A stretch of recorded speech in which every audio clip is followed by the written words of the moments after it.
is Brian Jones of the Rolling Stones, asking you to stay tuned for Ed Rudy's coverage of the Rolling Stones. Brian Jones is sometimes called Rolling Jones by his fans, and he plays rhythm guitar and harmonica with the group, though he has had no musical training. He was born on February 22nd, 1944, in Cheltenham, England, and his father is a former school principal, or as they say, headmaster. He is quite extroverted and extremely exuberant when anything happens that makes him happy or that he considers funny.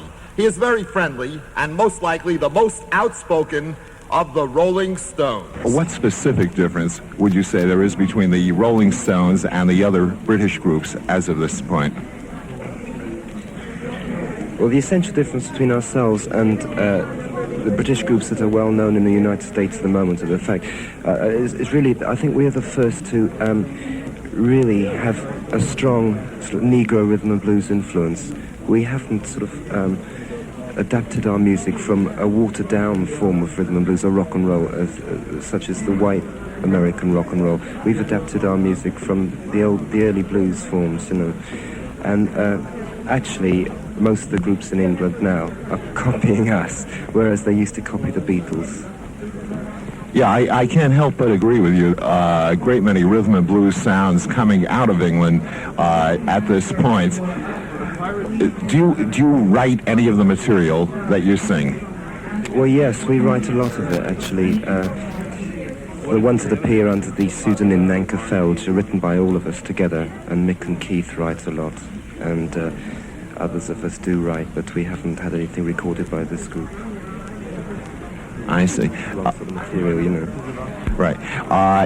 Could you account for the phenomenal success that you've had here in America and around the world in any way? Why specifically have the Rolling Stones become such a fantastic success?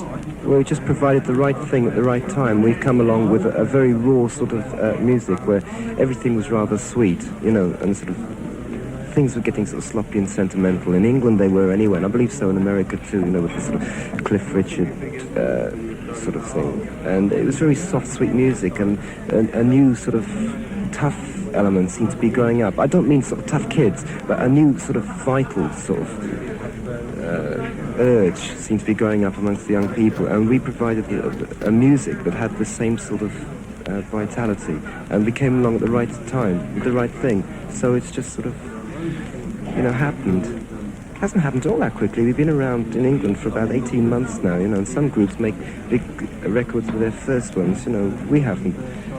You know, it's like in America, it's taking time to build, you know. Yes, I'm aware of that. And as a matter of fact, there seems to be a great deal of resistance to the group at the start. How would you account for that? Well, I suppose there's always resistance to something new, isn't there? Right. Always. There's always reaction to every sort of action. There's a reaction, isn't there? So yes. It's one of Newton's laws of motion or something like that. It's true. Pop music as well. Right. I've read many magazine articles on the Rolling Stones that very, very uniquely for a British group were practically libelous. I've never seen any British group described in the way that the Rolling Stones have. Now, I've met the fellas. They're clean-cut looking boys. You've got very long hair, but you certainly don't look dirty. And this is an allegation that I have read so many times in the magazines, and I just can't understand it. Would you make an attempt to explain this to me and explain it to our listeners? It's very difficult. But all I can do really is sort of deny it and say that I am I'm speaking for myself. I resent it very much, being called dirty. And if anyone called me dirty to my face, I wouldn't take it lying down, you know. But, you know, sort of when you read it in magazines, there's very little you can do. We're really at the sort of mercy of magazine writers. What they write, people believe, you know. And they've written so much dirty rubbish about us, you know. I do feel very resentful of it, but I just hope that this time around we can show people that we're not dirty, we're not really scruffy, and we're not thick, you know.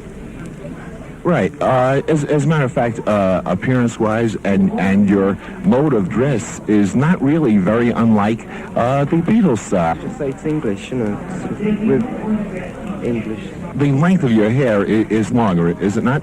Well, a lot of people have long hair this way in England. Not everybody, not all the young people do. But it's pretty well accepted, you know. If people want to grow their hair long, you know, they're not laughed at anymore in England, you know. They say the way to tell the difference between a boy and a girl in England, since they both have long hair and tight pants, if the pants are tighter and the hair is longer, it's a boy.